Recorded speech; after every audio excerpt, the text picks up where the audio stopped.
On respecte la fatigue de l'enfant qui a besoin de dormir. Plus on s'ajuste au sommeil de l'enfant, plus ensuite il va se régler tout seul.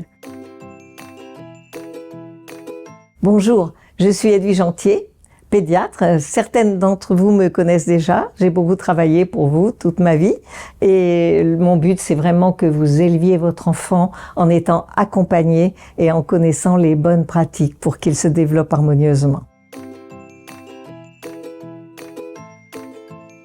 Donc vous avez compris que pendant les 6 premiers mois, on peut vraiment pas définir un temps de sommeil, puisque bébé flotte, simplement on l'accompagne. Mais à partir de 6 mois, il commence à faire une petite sieste le matin, vous sentez venir des petits temps de sieste l'après-midi. Surtout, les siestes, elles se font dans la vie de la famille. Il faut qu'il y ait de la lumière, il faut qu'il y ait le son, tout le monde est ensemble pour que ce soit vraiment un repos de jour et pas un sommeil de nuit.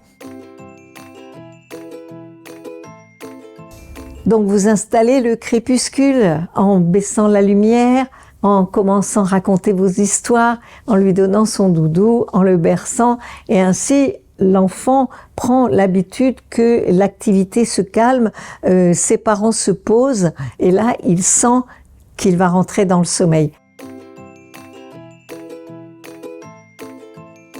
En fait, bébé a besoin d'être complètement synchronisé à vos propres rythmes.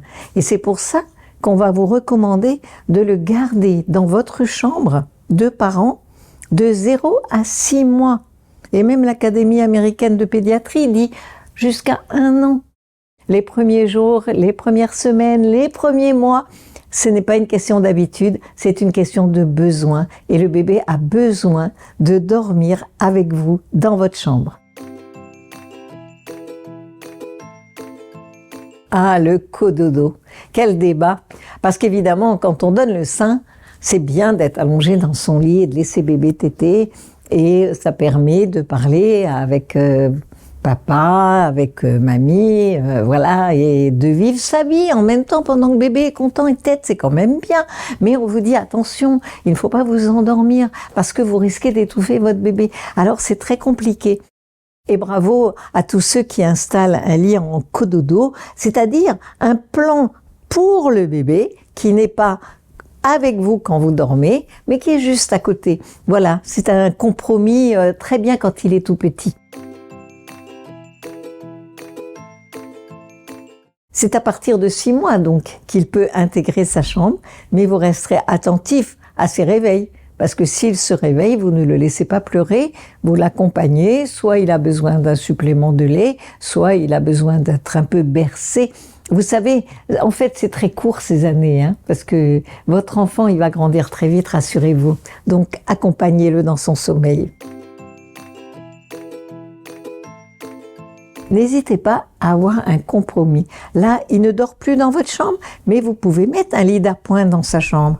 Et soit papa, soit maman va s'allonger à côté de lui pour le rassurer. Et ensuite, vous venez dormir dans votre lit. Bébé doit être absolument couché sur le dos, sur un matelas bien ferme. On ne met pas de couette, d'oreiller, de choses qui pourraient l'étouffer. Pas de tour de lit, ce n'est pas sécure. Il doit être toujours dans un berceau ou un lit qui est agréé pour la petite enfance. Avec un petit pyjama, de préférence à une turbulette qui gêne sa motricité, et pas de couverture. Et surtout, mettez-lui des vêtements tout de même assez amples, parce qu'il a besoin de se sentir bouger même dans le sommeil. Ne donnez pas l'habitude à bébé, au prétexte que dans la journée, vous êtes à côté de lui, de dormir sur le ventre. Parfois, vous avez l'impression qu'ainsi, il est plus confortable, mais après, vous risquez des retournements dans la nuit et cette position est dangereuse. Donc, donnez toujours l'habitude à votre bébé de dormir sur le dos. Pour le bébé, c'est en moyenne entre 18 et 20 degrés, mais bébé est couvert. Il a un petit pyjama. Et moi, je pars du principe que le bébé, il faudrait lui mettre une épaisseur de plus que sur vous. Vous pouvez faire le tour du monde avec votre bébé, hein. Du moment qu'il est contre vous, il est heureux. Donc, si vous voyagez, vous allez chez des grands-parents ou vous allez dans un pays, du moment que votre médecin a ausculté votre bébé et qu'il est paré pour le voyage, il n'y a pas de problème. À partir de là, vous organisez là où vous serez un lit sécure aussi, toujours des lits bien agréés.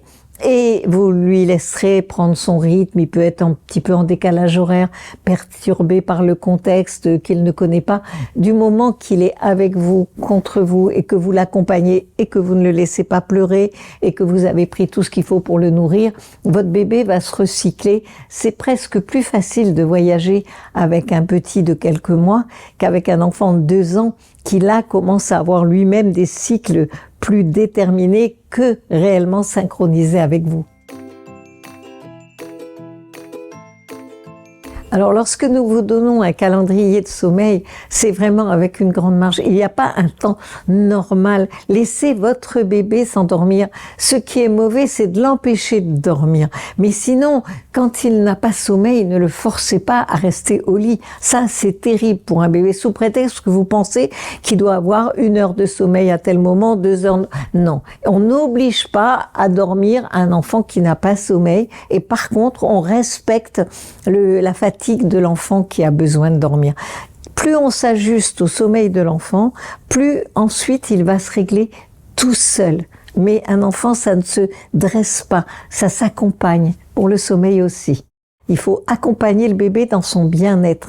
Après, quand il grandit, il commence à faire une petite sieste le matin, une un peu plus longue l'après-midi, puis des nuits. Alors en général, les nuits, elles commencent par faire 6 heures, puis 7 heures, puis 8 heures, elles vont s'allonger. Et c'est vraiment dans la 2e année de vie que bébé va avoir des bonnes nuits de 7 heures. Puis ensuite, ça s'allonge. À l'âge de l'école maternelle, là, il a vraiment besoin de 9 à 10 heures par nuit.